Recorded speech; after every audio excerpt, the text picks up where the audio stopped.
பேரரசு அவர்கள் நீங்கள் தொடர்ந்து நடிக்க வேண்டும் என்று என்னிடத்தில் கேட்டார்கள். பொதுவாக ஒரு 100% சுயமரியாதைக்காரன் நான். யாரிடத்திலும் எதற்காகவும் நான் போய் யாருடைய வாசலிலும் நின்றதில்லை. எனக்கு வந்திருக்கிற வாய்ப்புகள் எல்லாம் தானாக வந்ததானே தவிர நானாக கேட்டு பெற்றதில்லை. ஆனால் சினிமா எனக்கு புதியது தான். ஒரு சினிமா ஒரு மிகப்பெரிய தாக்கத்தையும் வீச்சையும் ஏற்படுத்த முடியும் என்பதை நான் மாணவனாக இருக்கும் பொழுதே நான் உணர்ந்திருக்கிறேன். மக்கள் திலகம் எம்ஜிஆர் இந்த மண்ணில் முதலமைச்சராக இருந்தார் என்பதற்கு சினிமாவும் ஒரு காரணம் என்பதை யாரும் மறுக்க முடியாது. கலையும் இலக்கியமும் மக்களுக்காக என்றான் மாயோகோஸ்கி. ஆகவே கலையும் இலக்கியமும் மக்களுக்காகவே இருக்க வேண்டும். அறிஞர் பெருந்தகை அண்ணா அவர்கள் ஒரு மிகப்பெரிய பேரறிஞர். உலக வரலாற்றில் அண்ணாவுக்கு நிகரான அறிவு படைத்த தலைவர்கள் அண்ணாவுக்கு முன்னும் இல்லை பின்னும் இல்லை. ஒரு வரலாற்று மாணவனாக நாஞ்சில் சம்பத் இங்கே பதிவு செய்கிறேன். அந்த அண்ணா இந்த கலை உலகத்திற்கு என்ன செல்வாக்கு இருக்கும்படி சரியாக உள்வாங்கி கொண்டார். அவரே ஓர் இரவு என்கிற நாடகத்தை ஓர் இரவில் எழுதி முடித்தார். சொர்க்கவாசல் என்று ஒரு நாடகத்தை எழுதினார். சிவாஜி கண்ட இந்து சாம்ராஜ்யம் என்றொரு நாடகத்தை எழுதி காகப்பட்டர் வேடத்தில் அண்ணாவே அரிதாரம் பூசி நடித்தார். அந்த அண்ணா அவர்கள் கலைக்கு இருக்கிற மரியாதை உணர்ந்து கொண்டு மக்கள் திலகம் எம்ஜிஆரை, நடிகமணி டிவி நாராயணசாமியை, லட்சிய நடிகர் எஸ்எஸ்ஆரை அண்ணா அவர்கள் சரியாக பயன்படுத்தி கொண்டார்கள். நிலத்து மிங்கலங்கள், பண்ணை பிரபுக்கள், ஆலையரசர்கள் கொள்ளிடமாக இருந்த காங்கிரஸ் வல்லாதிக்கத்தை வீழ்த்துவதற்கு அண்ணா விரல் தேய எழுதி, குரல் தேய பேசி, கால் தேய நடந்து ஒரு 18 ஆண்டு காலம் இரவை பகலாக்கி, பகலை இரவாக்கியதற்கு பிறகும் வெகுஜன மக்களினுடைய அன்பை பெற வேண்டுமென்றால் சினிமா என்கிற ஆயுதத்தை எடுத்துக்கொள்ள வேண்டும்ங்கிற முடிவுக்கு அண்ணா வந்தார். அண்ணா காங்கிரஸை எதிர்கொள்வதற்கு என்னுடைய கையில் காசு இல்லை, ஆனால் நெஞ்சில் மாசில்லை தம்பி, உதவி செய்ய வாருங்கள் என்று அண்ணா அழைத்த பொழுது அண்ணாவினுடைய அணிவகுப்பில் இருந்த தம்பிமார்கள் வரிசையாக நின்று அண்ணாவுக்கு தேர்தல் நிதி கொடுத்தார்கள். அந்த வரிசையில் தங்கத்தில் முகமெடுத்து சந்தனத்தில் உடலெடுத்து வந்த சரித்திர தலைவன் மக்கள் திலகம் எம்ஜிஆரும் அந்த வரிசையில் நிற்கிறார்.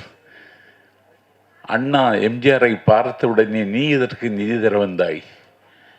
நீ தேர்தல் யுத்த காலத்தில் தெருவில் உன் முகம் காட்டு, 30 லட்சம் ஓட்டுகள் பெட்டியில் வந்து விழும் என்று அண்ணா அவர்கள் எம்ஜிஆரை பார்த்து அன்றைக்கு சொன்னார்கள். ஆகவே சினிமாவுக்கும் தமிழ்நாட்டுக்கும் இருக்கிற உறவு என்பது வானத்துக்கும் சிறகுக்குமான உறவு. அந்த உறவு காலந்தோறும் யாராவது ஒருவர் புதுப்பித்து கொண்டே வருகிறார். அந்த வகையில்தான் தளபதி விஜய் இன்றைக்கு அந்த இடத்தை எட்டியிருக்கிறார். அந்த இயக்கத்தில் ஒரு கேம்பெயின் செக்ரட்டரி என்கிற பொறுப்பு ஏற்றிருக்கிற நான் கொஞ்சம் பரபரப்பு, டைட் ஷெடியூல் என்பார்கள். ராம்தேவ் என்னை ஒரு சூரிய உதயத்தில் அழைத்தார். ஒரு சினிமாவில் நீங்கள் நடிக்க வேண்டும் என்று. என்ன கதை என்று கேட்டேன். கொஞ்சம் அரசியல் சார்ந்தது தான் என்றார். பார்த்தால் இதில் அரசியல் நெடி, அரசியல் நையாண்டி, அரசியல் காமெடி தொடர்ந்து இந்த படத்தில் அணிவகுத்து வருகிறது. அந்த படத்திலே நான் நடித்ததில் எனக்கு மிகுந்த மகிழ்ச்சி. எனக்கு இந்த படத்தில் நடித்ததன் மூலம் கவிதாலயா சரவணன், ரவி மரியா, கஞ்சா கருப்பு, கேமராமேன் கார்த்திக் நாயர் போன்றவருடைய நட்பும் தொடர்பும் தோழமையும் எனக்கு கிடைத்திருப்பது இந்த படத்தில் எனக்கு கிடைத்த லாபம். ஆனால் ஒன்று, அரசியல் நெடி கடந்த படங்கள் தொடர்ந்து வர வேண்டும். ஏனென்றால் ஒரு சொற்பொழிவாளனுக்கும் எழுத்தாளனுக்கும் தான் அரசையும் அரசாங்கத்தையும் அவலத்தையும் அம்பலப்படுத்த வேண்டும் என்கிற பொறுப்பு இல்லை. சினிமாவுக்கும் அந்த பொறுப்பு இருக்கிறது. Right to differ, right to criticise, எல்லாற்றையும் விமர்சிக்க வேண்டிய கடமை சினிமாவுக்கும் இருக்கிறது. அந்த வகையில் இந்த படத்தை சரியான இடத்தில் கொண்டு வந்து தம்பி ராம்தேவ் இயக்கி இதை வெற்றிகரமாக இன்றைக்கு வெளிக்கொண்டுகிற ஒரு இடத்தில் அவர் வந்து நிற்கிறார். இந்த படத்திலே அரசியல் நையாண்டி நெடி எல்லாம் இருந்தது என்பதை விட இந்த படம் சமகால சூழலை பதிவு செய்திருக்கிறது. எப்போது ஒரு கலைஞன் சமகாலத்தை பற்றி சிந்திக்காமல் படம் எடுக்கவில்லையோ அந்த படம் தோற்று போகும், தொலைந்து போகும். ஆகவே சமகால சூழலை மையமாக வைத்து எடுத்திருக்கிற இந்த படம் பெரிய ஸ்டார் நட்சத்திர தகுதி உள்ளவர்கள் இந்த படத்தில் அணிவகுக்கவில்லை. நான் ஒரு புலிவாளன், அண்ணன் பழக்கருப்பையா ஒரு புலிவாளர். நாங்களெல்லாம் இந்த படத்தில் நடித்திருக்கிறோம் என்று சொன்னால் ஒரு கலைக்கும் இலக்கியத்துக்கும் மதிப்பு கொடுக்க வேண்டும் என்பதல்ல. ஒரு சமகால சூழலை பதிவு செய்கிற படம் நீண்ட இடைவெளிக்கு பிறகு தமிழ்நாட்டில் வருகிறது, வந்திருக்கிறது என்றால் அந்த கடமையை செய்தவன் இயக்குனர் ராம்தேவ்.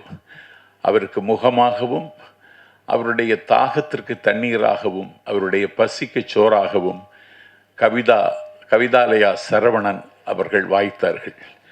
3 நாட்கள் தேனியில் முற்றுகையிட்டு இந்த படத்தில் நடித்து கொடுத்ததில் நான் மிகுந்த மகிழ்ச்சி அடைந்தேன். இந்த படத்தினுடைய வெளியீடு விரைவில் வரும் என்று நான் கருதுகிறேன். என்னை பொறுத்தவரையில் தொடர்ந்து இது போன்ற படங்கள் வர வேண்டும். படங்கள் வருவதன் மூலம்தான் இந்த கலையையும் நாம் பாதுகாக்க வேண்டிய கடமை இருக்கிறது. ஏனென்றால் ஒரு நுகர்வு கலாச்சாரத்தின் நுகத்தடியில் நீங்களும் நானும் பூட்டப்பட்டு விட்டோம். எல்லோரும் இன்றைக்கு ஆண்ட்ராய்டு ஃபோனிலேயே தங்களுடைய பொழுதையெல்லாம் செலவழித்து கொண்டிருக்கிறார்கள். செத்து கிடக்கிறவன் கையிலும் ஃபோன் இருக்கிறது. அப்பொழுதும் ஃபோன் ஒலிக்கிறது.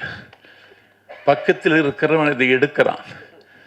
அண்ணாச்சி இல்லையான்னு கேட்டான், போயிட்டாருன்னா. இல்லையே, வருவேன்னு சொன்னாரேன்னுங்கிறான். அவர் தான் போயிட்டாருன்னா. திருப்பி எப்போ வருவாருன்னு கேட்டான். வர முடியாத ஊருக்கு போயிருக்கிறார், இனிமேல் வரமாட்டார்னு சொன்னவரும் விட மாட்டேங்கிறான். இப்படி தொலைபேசியை கட்டி அழுது கொண்டிருக்கிற ஒரு சமூகத்தில் ஒரு பெரிய ரெவல்யூஷனரி, இன்னும் சொல்லப்போனால் ஒரு கல்ச்சுரல் ரெவல்யூஷன் உருவாக்க வேண்டிய கடமை இயக்குநர்களுக்கும் சினிமா உலகத்திற்கும் இருக்கிறது. அது ஒரு மிகப்பெரிய வேலை தான். அந்த வேலையை செய்வதற்கு வருகிற காலத்தில் திரையுலகத்தில் இருக்கிற பிரமுகர்கள் முன் வந்தால் நாடும் வீடும் நலமாகும் என்பதை சுட்டிக்காட்டி பல வெற்றி படங்களை இயக்குகிற கடமை வருகிற காலத்தில் ராம்தேவுக்கு கிடைக்க வேண்டும் என்றும் கவிதாலயா சரவணன் அவரை கைவிட்டுவிடக்கூடாது என்றும் கேட்டு இந்த படம் வெற்றி பெற என்னுடைய வாழ்த்தை தெரிவித்து விடைபெறுகிறேன். நன்றி, வணக்கம்.